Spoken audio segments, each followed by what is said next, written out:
All right, guys, it is finally Friday. So your workout for today, we're starting with 3 rounds, 40 jumping jacks, in and out 40 times, 10 step back lunges. So just stepping back again, back knee touches the ground, and then we are doing 5 inchworms. So focusing on keeping those arms and legs as straight as possible. We're hinging over, walking ourselves out, and then inching your toes in as close as you can to your hands, and then either carry on or turn around and walk back. So you have 3 rounds of that to start. Then for your workout, we're looking at 4 rounds for the teens, 3 rounds for the youth. You guys are gonna start with 60 lateral speed skater jumps. So with these ones, I want you to try and set yourself some targets so that each jump you are reaching that same distance. We're gonna start on one leg, you're gonna jump laterally to the side and then back.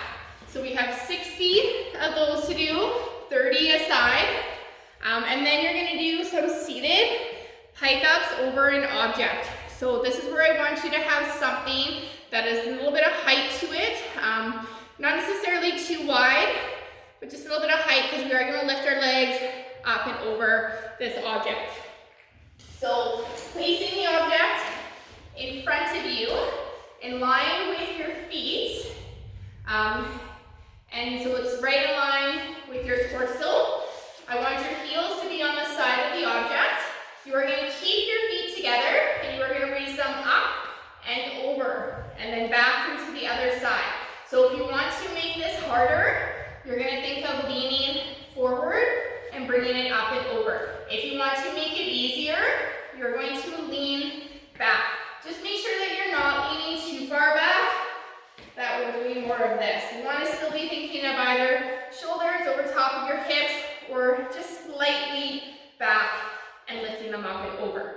Okay, the goal should be ideally though as far forward as we can.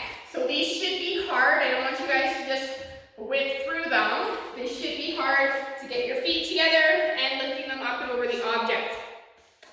And then from there, we're going to do a strict press with either a dumbbell or any odd object that you have. So whether it's something from your kitchen, it could be a can, a dumbbell, a water jug, anything, a kettlebell even. We're going to take it from one shoulder with that elbow out in front, and we're going to press it overhead without using our legs. So it's all in that upper body.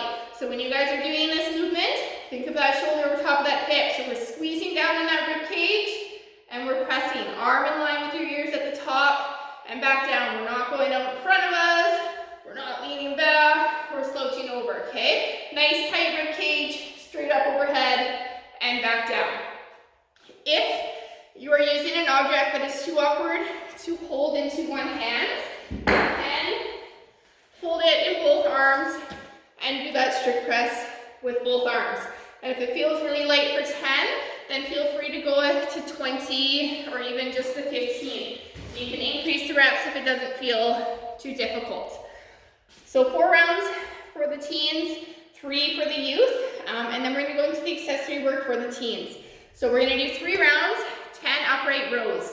So we've done these ones before. I want you to make sure you have super lightweight with this because it is a hard movement to do with a lot of weight.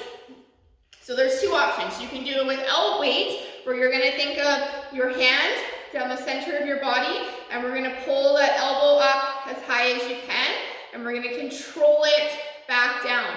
So it's almost like you're doing up your zipper all the way to your chin, and back down, okay? I don't want your hand out to the side. It needs to be in the center of your body.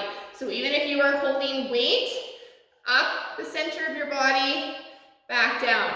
I also don't want these super fast. They need to be controlled. We're not gonna lean to any side. We're gonna keep nice and tight. Shoulders are squared. We come up that center, controlled, back down.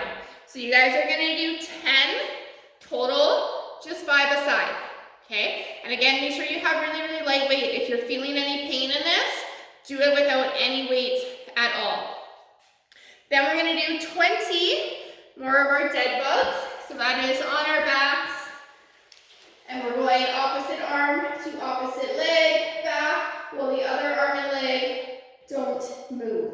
So 20 controlled. So again, nothing fast. And then we are going to do our single leg RDLs.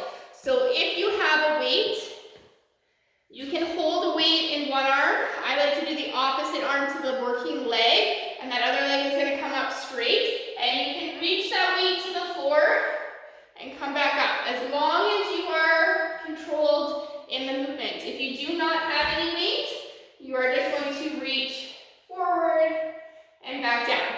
So we're going to do 10 of those per side. Then we're going to go into our stretching. So we're going to start with a minute in our butterfly stretch.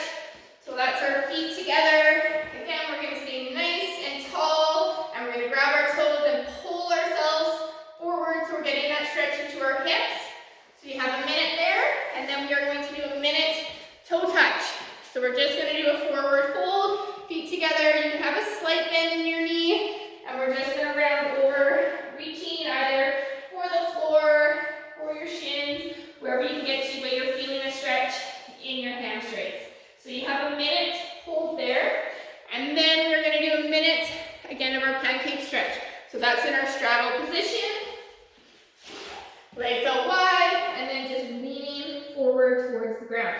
So you have a minute there, and that is your workout. I hope you guys had a great week, and I will see you next week.